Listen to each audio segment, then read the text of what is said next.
Bienvenue dans le Real Talk de la fille en forme. Ici, on jase vrai, sans filtre, avec bienveillance et passion. Prépare-toi à déconstruire certains mythes dans le domaine du mieux-être et à mieux comprendre ton corps. Parce que la santé optimale, c'est pas juste une question de chiffres sur une balance, c'est de l'harmonie. Une alimentation saine et équilibrée, du sport au quotidien, un système hormonal stable et surtout, un grand amour pour soi-même. Mon objectif, t'aider à bâtir une vie où tu te sens forte, énergique et bien dans ta peau, dans la joie et sans culpabilité. Prête à te transformer? C'est parti! Bon matin, bon midi, bonsoir ma belle amie, j'espère que tu vas bien. Bienvenue à ce deuxième épisode de février. Et c'est clairement un épisode, je pense que tu le ressens dans ma voix, qui est un énorme coup de cœur pour moi. De un, on parle d'entraînement. Hello, I love working out. Et on parle de la vérité. On parle des mythes. On parle des choses qu'il faut venir démystifier parce que, Seigneur, que encore en 2026, j'entends des affaires puis je suis comme, por favor, mes lady. Por favor, mes lady. Don't do that. Ou fais plus ça. Fait que si tu t'entraînes depuis des années puis que tu penses encore certaines de ces choses-là, ben j'espère t'aider à les défaire. Et si au contraire, t'es toute nouvelle dans mon univers, puis t'es comme, j'aimerais ça, moi, commencer à m'entraîner, puis je pense que ça me ferait du bien. Oui. Écoute cet épisode-là, parce que si tu es en démarrage de ta mise en forme, ben en ayant déjà en tête ces quatre choses-là, ces quatre mythes-là, et tu vas pouvoir les déconstruire puis tout de suite commencer à mieux t'entraîner sans tomber dans le panneau de ces choses-là qu'on a appris avec le temps puis que ça vient de où? I don't know, mais présentez-moi là, s'il vous plaît, qu'on se fasse un peu de punching bag dessus. Fait que, ben, bienvenue dans mon épisode des Real Talk. Hey, je pense que je me suis jamais présentée depuis le début de 2026, en tout cas. Pour ceux qui ne me connaissent pas, mon nom, c'est Mylène Massé. Je suis entraîneur certifié depuis 2013.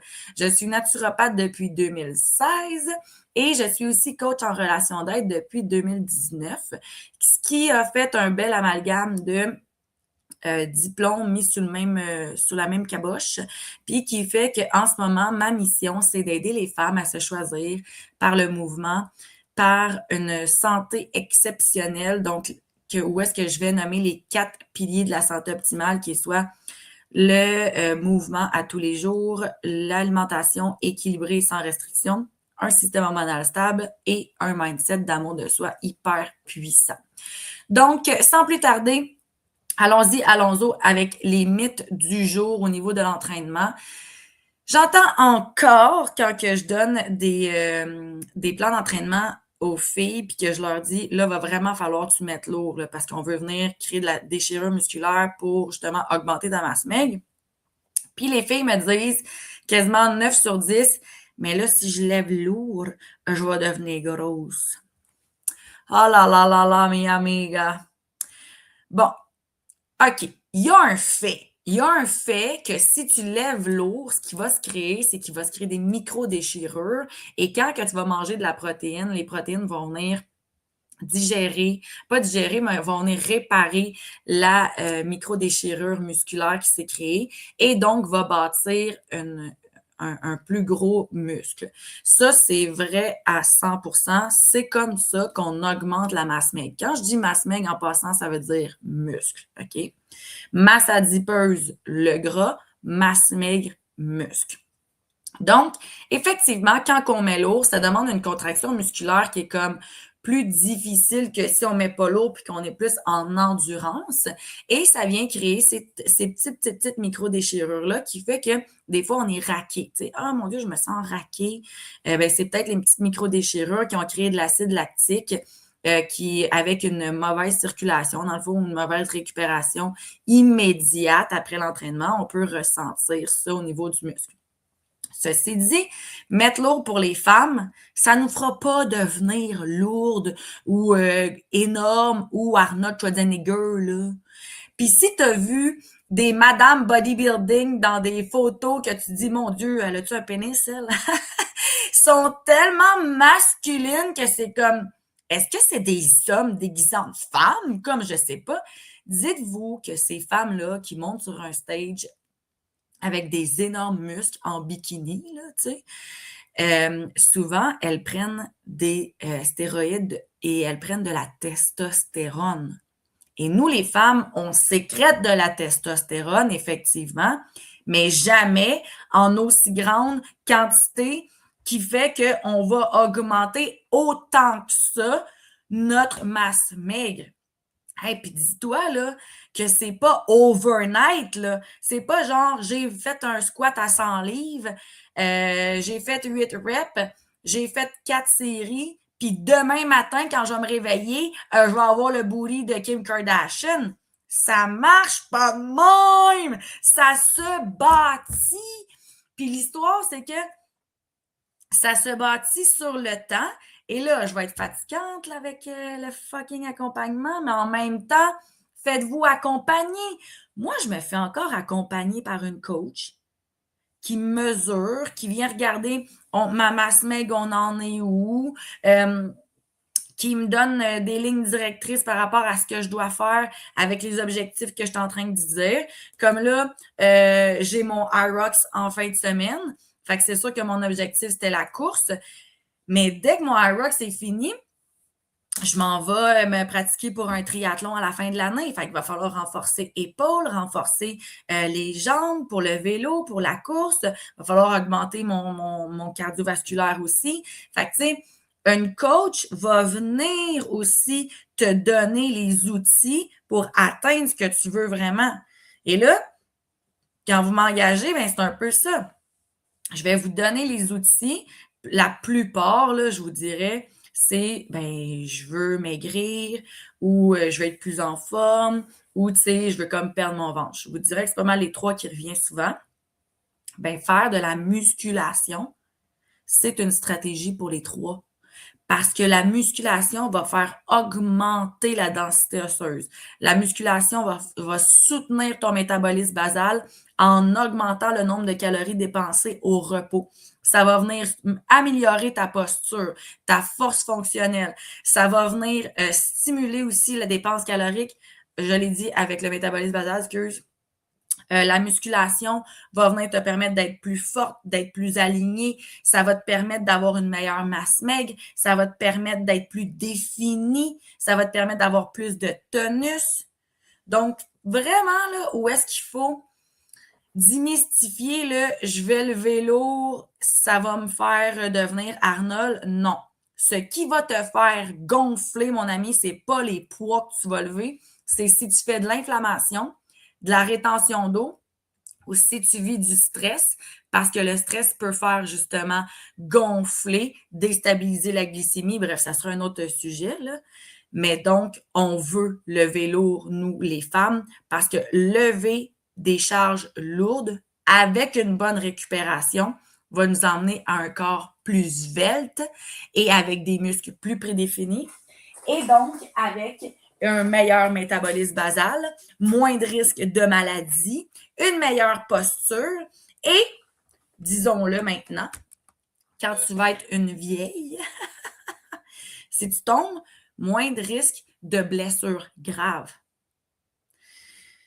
C'est très drôle qu'on parle de ça, en fait, parce que pendant que je déjeunais tantôt, je suis tombée sur le petit signet de ma grand-mère qui est décédée. Puis elle, dans le fond, justement, elle a tombé, elle s'est cassé la hanche, puis elle s'est comme laissée partir un peu parce que là, on était en plein COVID. Puis là, vu qu'elle s'était brisé la hanche, elle aurait eu besoin de beaucoup de support à la maison, mais là, nous, on n'avait pas le droit d'y aller. Puis j'y en ai tellement voulu, là, de comme, tu sais, comme donne-toi, là, sois en forme, puis que si tu tombes, c'est pas censé te faire te laisser partir, tu sais.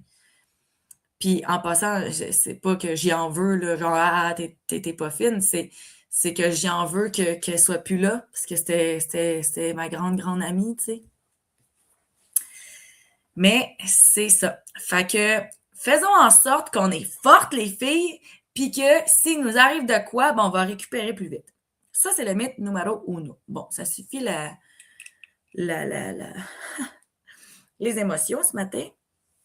Mythe numéro 2, et là, oh my God, celui-là, il faut que je vienne le briser parce que trop de femmes font encore ça, puis ils me disent « Ouais, mais moi, c'est pas grave, là, je cours à tous les jours, puis moi, je fais du vélo, puis moi, je fais ci, c'est ça. » Et donc, le mythe, c'est plus je fais du cardio, plus je vais maigrir. Ah, alléluia, alléluia, alléluia. OK. Bon. Il y a une chose à comprendre avec ça. Il y a une partie qui est vraie, OK? Parce que pour le même temps donné de cardio, mettons 1 heure de jogging versus 1 heure de musculation, quand tu regardes le nombre de calories brûlées, effectivement, le cardio va t'avoir emmené à brûler plus de calories, OK, que la séance de musculation. Par contre, ce qu'on néglige, c'est que le cardio ne fera pas grandir la masse maigre, ton métabolisme basal.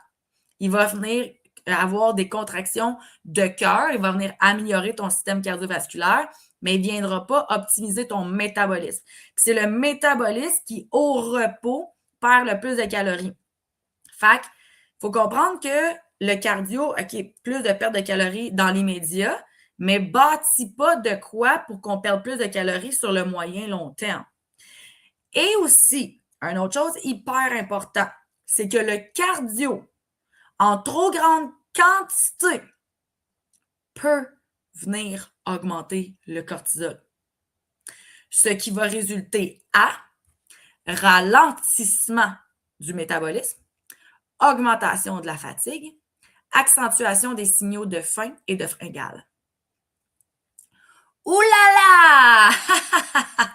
Fait que s'il vous plaît, non, non, non, là, genre, si tu as entendu parler, moi, je fais mon cardio à jeun, puis après dîner, je m'en vais recourir, puis le soir, je m'en vais en vélo, puis c'est ça.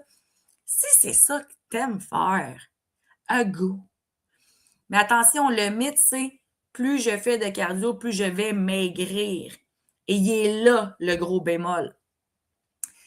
Si tu n'as que dans le focus de faire ce cardio-là pour maigrir, tu vas emmener ton corps probablement dans une surstimulation et ça va faire en sorte que tu vas justement avoir les symptômes que je t'ai nommés tantôt. Au lieu que ton corps va relâcher le poids, il va se protéger en le maintenant. Je répète ça. Au lieu que ton corps va relâcher le poids, il va se protéger en le maintenant parce que tu lui donnes une trop grande surcharge. Je suis en train de suivre du monde là, qui s'en vont faire un Ironman au mois de mars. Puis c'est la première affaire que je leur donne. Là. C'est parce que les autres, c'est que du cardio. Là. Ironman, là, c'est genre des kilomètres et des kilomètres. C'est 1,9 km de nage, 90 km de vélo, puis 21,1 km de course. That's a lot, my friend, OK? Puis, je leur parle que la récupération est autant importante que leur entraînement. Parce que eux, là, ils tombent directement dans le cortisol. Puis là, attention, là, je te dis pas que si tu vas courir 2 km par jour, c'est trop, là. Pas ça que je dis.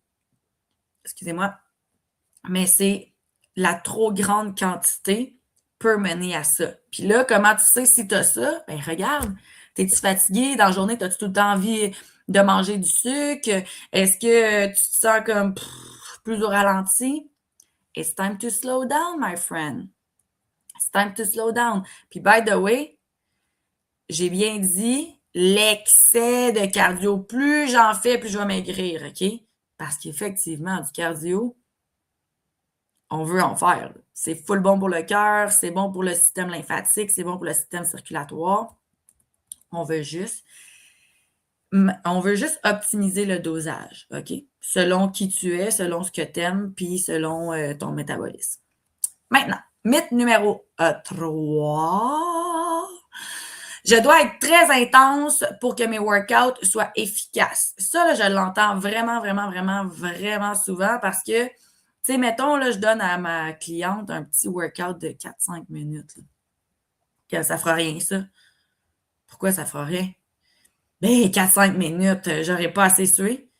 Non, puis ça va faire quoi? Ben, il faudrait plus. OK, pourquoi? De un, t'as pas le temps. De deux, t'as pas l'énergie. De 3, on est en train d'essayer de bâtir de quoi au niveau de ton cerveau qui fait en sorte que tu vas probablement rester dans une progression au lieu d'y aller dans le tout ou pantoute.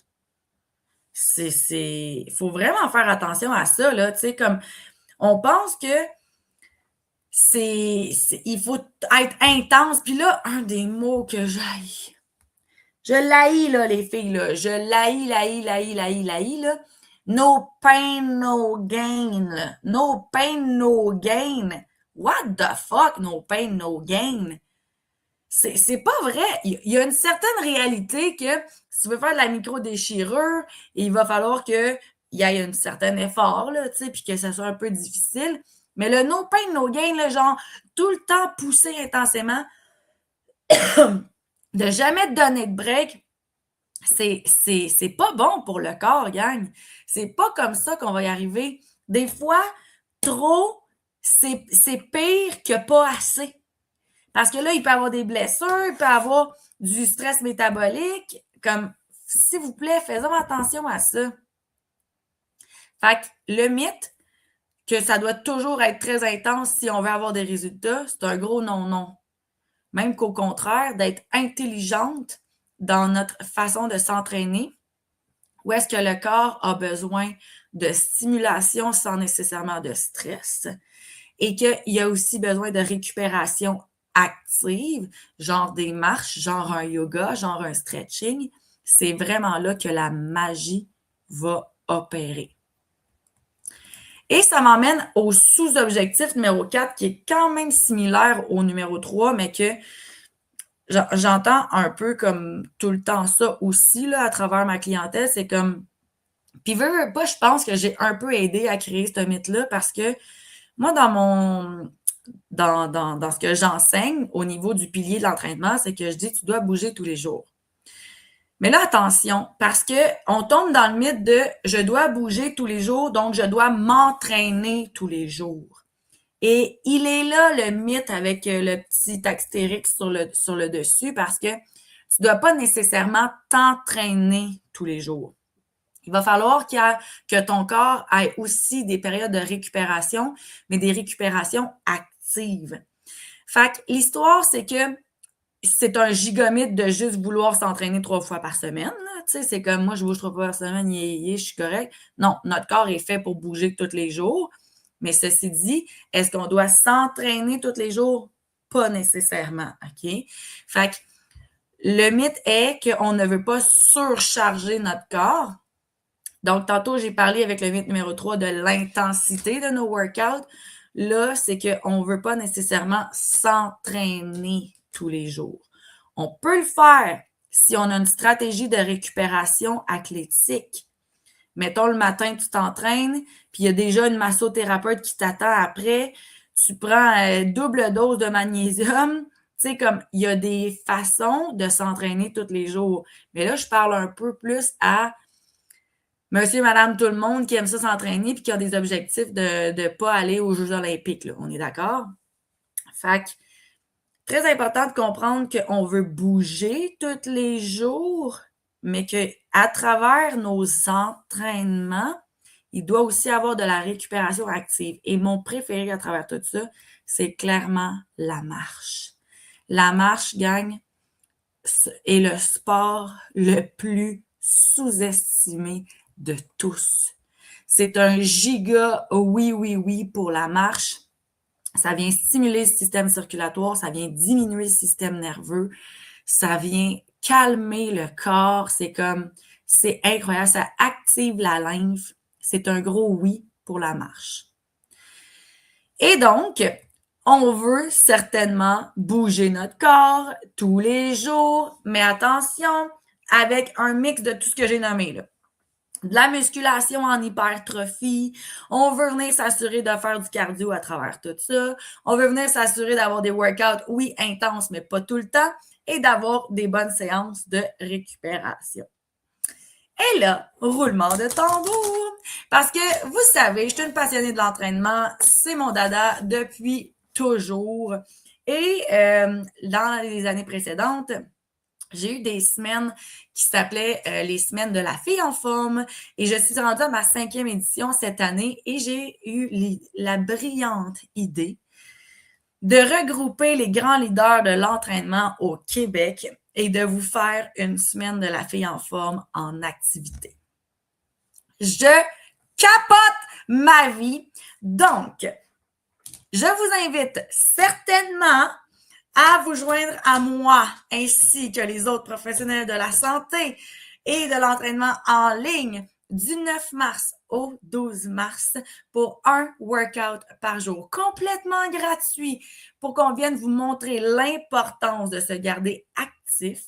Il y aura bien entendu des cadeaux, il y aura bien entendu des présentations, il y aura bien entendu plein de belles surprises à travers la semaine. Il te suffit de t'inscrire dans le lien du vidéo. Et bien sûr, si tu as envie de commencer ton entraînement ou la maximiser, l'optimiser, viens me rejoindre via la zone FitForm pour qu'on puisse justement structurer tes séances, qu'on puisse avoir une meilleure musculation, qu'on puisse avoir une structure intelligente de ce que tu dois faire avec ton corps pour l'emmener à tes objectifs. Parce que veux pas, on dira ce qu'on voudra, mais un cordonnier, ça aide pour les chaussures. Ben, un entraîneur, ça aide pour la shape. OK? Fait que, been there, done that. Je suis l'entraîneur qui est là pour toi si tu as besoin. Et sur ce, je t'invite non seulement à t'inscrire pour la semaine de la fille en forme vite, pour nous joindre au début du mois de mars, mais je t'invite aussi à me rejoindre dans la zone FitForm pour qu'on s'entraîne ensemble puis qu'on ait une belle stratégie pour te faire atteindre tes objectifs de shape, de santé, de musculation. Je te souhaite une magnifique journée. On se voit la semaine prochaine. Bisous!